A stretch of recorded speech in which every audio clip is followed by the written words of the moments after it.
මේ ජනතාව පැවැත්මක් තියෙනවා නම් මිනිස්සු කියලා කියන්නේ තවත් සත්ව කොට්ටාසයක් එක්ක සමාජයත් එක්ක පරිසරයත් එක්ක බැඳිච්ච දෙයක්.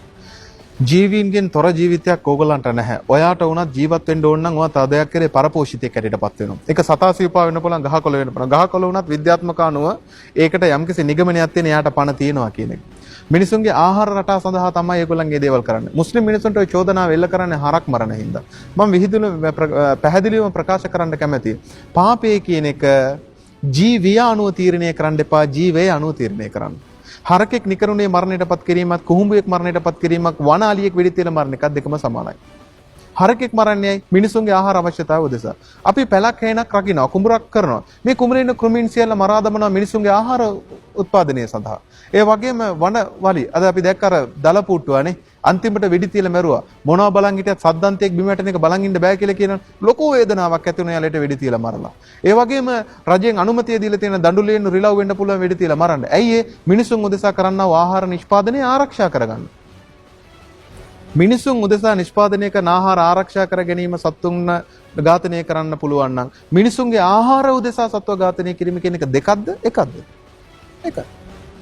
කලින් කිව්ව විදිහට ජීවය අනුව තීරණය කරන්න, ජීවය අනුව තීරණය කරන්නට එපා. හරක කියන එකත් මුහුදේ ඉන්න මාළුව කියන එකත් සමාන නැද්ද? ප්‍රාණීන් සමානයි.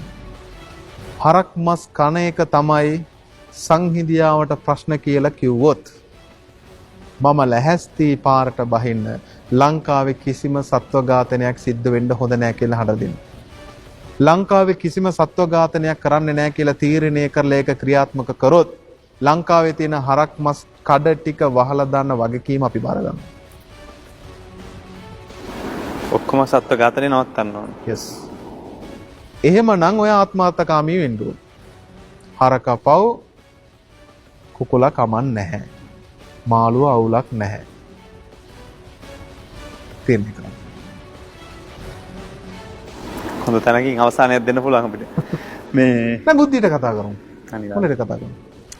හින්දු සංස්කෘතියත් එක්ක ලංකාවේ ගවයට ලොකු තැනක් හම්බුනා. මං කියවනේ සිංහල මිනිස්සු සංවේදී කියලා.